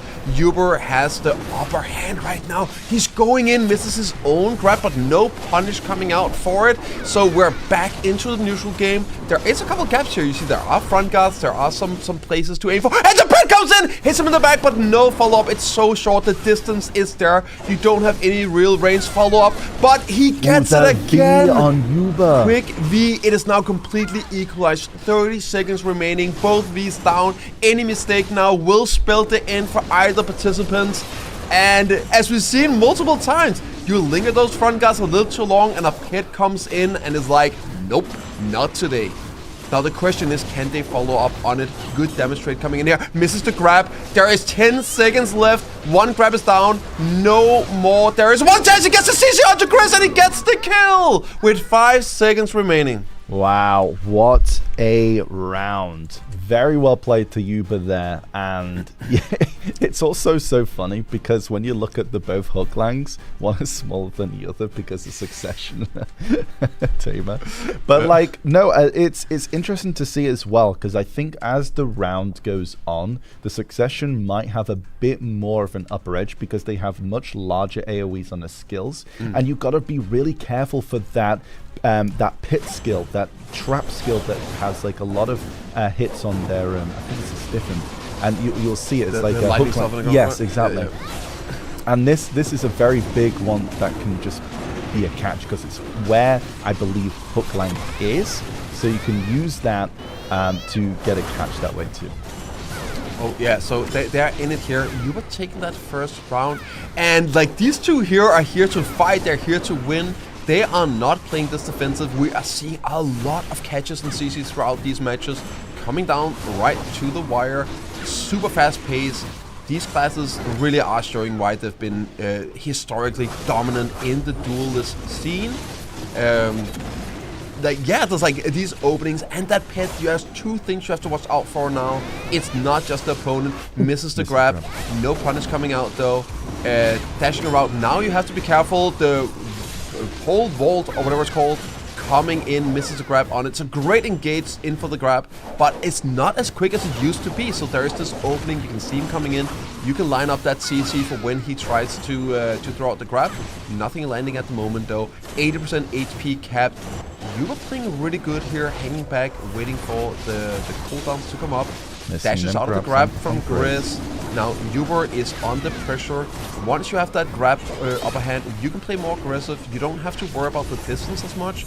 Oh, but he gets hit with the CC from the distance here. No follow-up. It is the issue, right, of being able to close the distance in time when you land that stiffen before it expires. And with the nerves, the focus and everything, there's a bit of reaction time. So this is twice now Uber gotten away by actually just no follow-up CC on it, keeping that distance. We're closing in 1 minute now, and we got that 50% HP. Any sort of catch right now is gonna insta-force those Vs. There is no chance, like you cannot linger it a little bit. If you get hit, you gotta get out. Any follow-up could spell the doom. Also on the HP timer at the end. These two classes, this class, these two specs are not damage trading classes. They are looking for the CC and then the combo. But if it comes down, then that demonstrates will win the match here. Uber having a good demonstrate, jumps out into the zone a little bit, doesn't take too much of the damage, has good control, maintain the 50% HP. Grizz down to 40%. Ooh, 20 seconds left. He got hit with the CC, insta Vs. That's a good play. Gives him enough time to recover some HP into his V. Back at 50%. This is gonna be it. 10 seconds left. You have one more chance of landing the grab. Otherwise, it will probably come down to the damage. Grizz taking a hit here. He's down to 40%. 3 seconds left. He has to make something happen or he's going to lose on HP. He's dashing around. He waited too long. Yeah. Yuba got that win again. To be fair, it can be very, very hard the last couple of seconds. You're keeping track of cooldowns and the timer. Yeah, and sometimes also, you miss the last few seconds. Right, and I think also, like from what I'm witnessing as well, Yuba's been able to keep Hooklang on to Grizz, whilst it seems like Grizz's Hooklang's having a bit of trouble finding Uber. So I don't know, that's just from what I've noticed, and obviously that little bit of chip damage is going to be really helpful at the end of the round. Anyway, let's see how Yuba does. Will they take the win with this third round, or will Grizz make a reverse sweep? And this is the third and potential final round. Yuba been playing it super, super clean, especially that last minute. He seems to have a game plan. He's seems a bit more relaxed. He's really paying attention to the HP and stuff. Like when he was ahead with the HP, he knew he had it in the bag if he just stayed disengaged, rotated the front guards without getting that pit attack in the back and getting CC. going in here. They're playing really aggressive. They are looking for that opening. If they get, this is like one of those classic again, if they get that CC in the first couple of minutes, they can still force the V, which is a huge advantage in the later minutes of the round when you are looking for those final kills and the chip damage. 2 minutes, misses a grab here. Going in, lingers that iframe, nothing coming out, no bait on it. They both know the kids HP so sinking well. in. Yeah. These two are here to play, not waiting. They are constantly fighting, looking for those openings, trying to set the other one up. They have a great iframes, right? The timing, misses the grab and gets punished on it. Grizz on the ground here. Can he force the V? He gets hit by the parrot. Oh my god, it truly is a 2 versus 2. You can't play. Like, that's the biggest thing. Tamer is so squishy as a class, but you can't do normal combos against it. Yeah, because a lot of it's forward guards as well. And then you take the debuffing. Yeah. And then, yeah, the forward guards are going to get, like, taken out by Wukong just coming in from the back. So it is very difficult that you fact that you both of them do little iframes in front of each other. I think they're both trying to bait each other's grab there. Yeah. Oh, and here comes the consumed, the AP buffs, and the last minute. This is for all the marbles. Uber staring victory in its face, and Grizz trying to stop the streak, turn it on its head. 40 seconds remaining. Demonstrating they do know how to manage to get the grab on Uber. Insta V, no hesitation. Exactly what you need. There's 30 seconds left. Grab cooldown is 15 seconds, so potentially 2 grabs remaining in this round. And yeah, like, even if you land a grab, the pit might have other ideas. Yeah. This could come down to the damage trade at the very end. It's so close. Yeah, they have to get it. He gets the grab. No, this might be the end of Uber. Grizz comboing and he gets it. Beautiful. Did you see from Grizz right at the end there? He actually adjusted his step to try and get Hookland in front whilst doing those frontal guard attacks. Beautiful comboing there. And now bringing that round back for a 2-1. We're going into round 4. Will Grizz take another one, or will Uber take the win? Let's find out in round 4. Let's take a look. Yeah, this really has gotten super explosive. The smallest mistakes are getting punished here. Beautiful grabs from Grizz there, actually. Yeah. Really nice catches, finding the right time to get those grabs in. And I think we see those openings happening more. The zone is smaller. You have to use your cooldowns more, your protected movements. They put them on cooldown, right? So that means you can aim for these gaps in the iframes, trying to land them. Stamina suddenly becomes an issue when you have to constantly use your abilities. You can't really just keep the distance and play the neutral game as much. Also, of course, the time is ticking. Gets a CC onto Uber, but no follow-up. Gets away just fine. Yeah. I mean, I think when it gets down to like the last minute as well, there's a lot more super armor trades. So in those moments, it looked like Grizz was really going in for those grabs. I think the nice stiff there, nice damage, a lot of burst from Uber. Uber having to V. This is going to be really good going forward into these next 2 minutes. Yeah, Uber has to play a bit defensive right now. Trying to recover at the 1 minute mark, right? They will be reset on, well, not reset, but they will at this point here have the same HP, 50%. But like, you are under pressure, and it doesn't matter at the end. You also know that the leeway, like, if you get CC'd, if you don't have no V, of course there's a chance that the pit lands a CC, but the less HP you have, the more lenient you can be on your comboing. So suddenly you don't need to do a perfect combo when he has less HP. You don't need to go for those unprotected debuffs. You don't need to use, you can use just full super armor and still secure the kill. So that's why you do want to make sure you get your HP back up here, play the neutral game a little bit, recover. So there's just like this tiny chance of a window of you not actually dying on a catch. 1 minute marker now, and this is where it all comes down. Uber dashes out, avoids the grab. Now he has the upper hand. He had Gets Still away very Grizz here. Yeah, Yeah. Uber is a bit lower at the moment. Grizz doing really well to get that damage pressure on to Uber right now. He does pop his E-buff over on Uber. Berserk is up. Oh, nice. Uber is going And down! there's no V. He got up in 5 and he reverses it! He actually got the CC out of the pit, I think.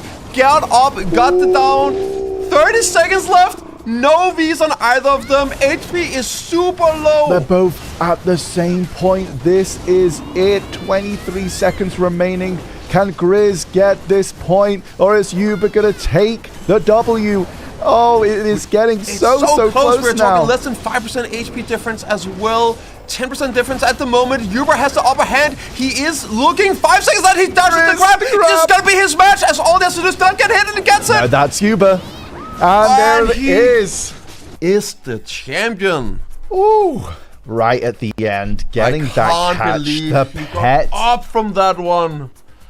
Oh, the pit coming in clutch. You must feel like you can't complain about the He's pet. getting some good treats tonight, I think.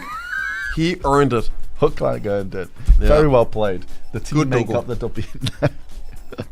But yeah, no, it's like, wow. At that moment, we saw Grizz actually having that chance to get that extra round in. There was no Vs, right? It was. Yes, but it was, and then yeah, Uber was like, "No, don't worry, my boy." Yeah, My boy and Hook that's what I Clank got mean. it. The HP does matter, even when you're low. A little bit, right? Then you could go full protected and get the kill anyway. But Yes, amazing, man. great fights. Okay, Impressive. Uber is your Tamer champion for this Masterclass 2025 EU Finals. Congratulations. Claps in chat. GG's in chat. Very well played, Uber. Congratulations.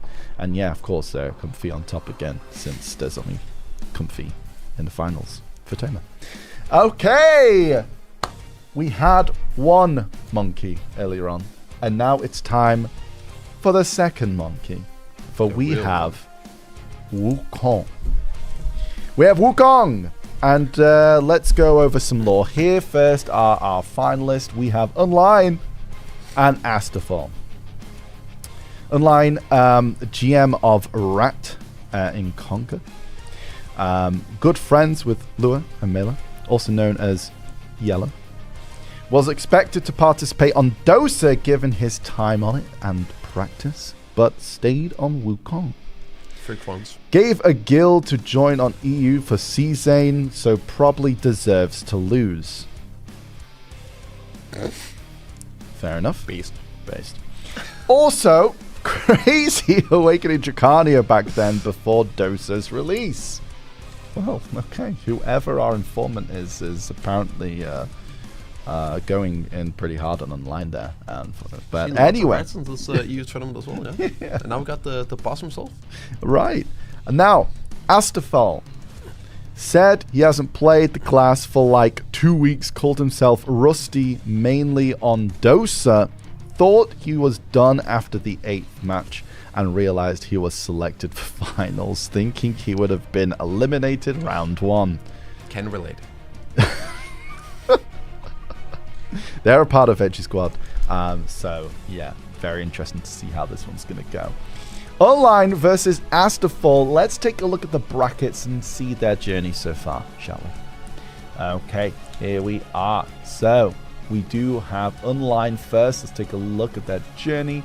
They got into round 2 against Gabble. Big victory. Big victory, 2-1. Huge. Okay, in the semi-finals, it was a 2-0 over Jarland, and now they're in the finals against Astafall. So let's take a look at Astafall. 2-0 versus True Kong, 2-0 versus Q, and 2-1 versus Do You Feel It, Mr. Krabs? Do you feel it, Mr. Krabs? No comments. No comment. I do not feel it. Okay, so there's our little journey through the brackets there with Online versus Astafall.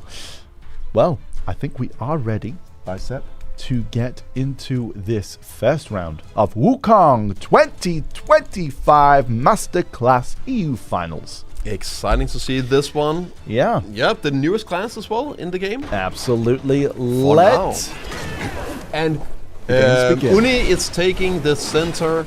He is the Kingslayer, taking down Gabbo earlier, who was obviously the major favorite to take the entire tournament for all classes. But Unwin has other ideas. Lots of super. This is like a very flowy, very fast. Oh, nice grab from online. That was gorgeous. Gets the CC, the grab. Here comes the combo. Nope. Yeah, Chills a bit. Just a little bit of damage there. And the thing is, I'm not sure. Well, I'm not sure if they're able to go into Buddha mode. Oh, there's the drink. There it is from Astafall. They're entering the godly state, the godly realm with the power of the nectar there. Oh, avoids missing the grab. there on online. Huge. There's the iframe. There's online entering godhood. Now both on the planes of.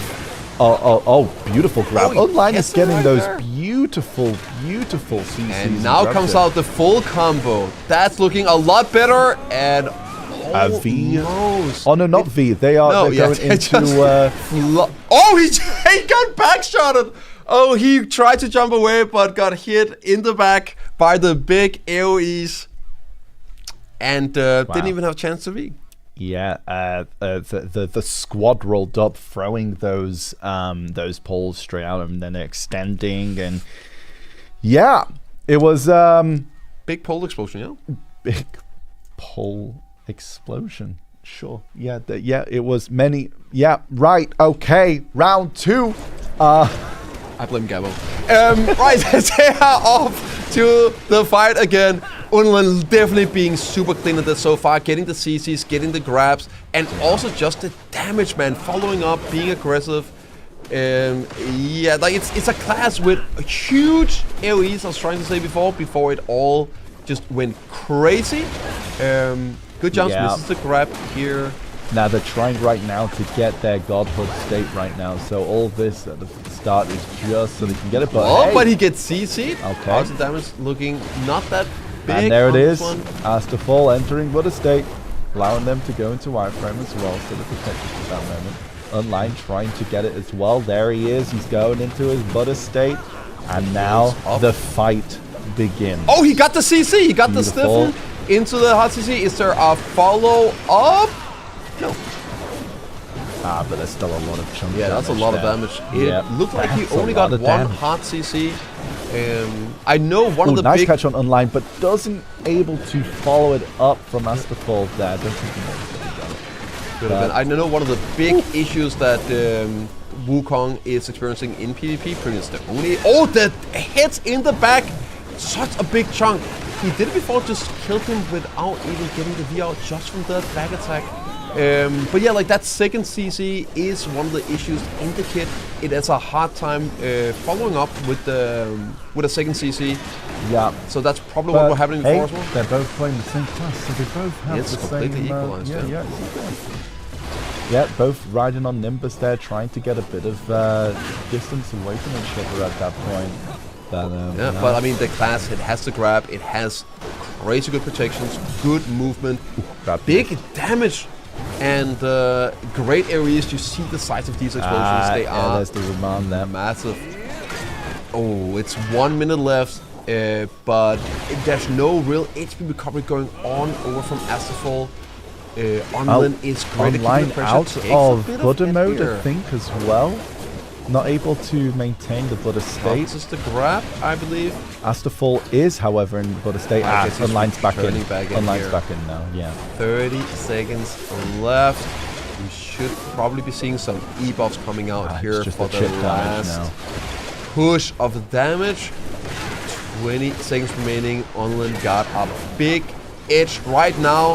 He's still... Oh, he might be just going for the kill here. 15 seconds left. Iframing, trying to maintain a little bit, and gets grabbed right under the end, land insta-Vs. 10 seconds left. This might just be over. At 5 seconds, Onlin can just V and secures the win. But, well, he just flies away. That works too. Yeah. That works too. Goes into his iframe saving there. V for next round. I mean, there's some really nice long iframes on, Oh, yeah. on Wukong. Oh yeah. So That's a couple of them. Yeah. yeah, so you don't even need to use that V at the end. If you still have that ability, if you are ahead in HP, you could just do exactly what Online did there. So really well played from Online, just also really crispy with those grabs. On point. Yeah. Yeah. He's Yeah, getting to CCs also without having to need the Yeah, grab, yeah, like, absolutely. And able to follow up on that. However, Online did actually drop out of Butter State, which was like the first time we saw out of that. It can be a bit challenging to actually get the Nectar, because it does need to hit, I believe, unless it's been changed. I might be wrong, but sometimes that can be a bit of a problem. So yeah, right now they're just dancing with each other, trying to get that. He gets captured. That's This is the second time he did it in the first round as well, getting that CC early on before they enter the Buddha state. Good half HP chunk, but Onlin is just gonna be playing but protected. Kills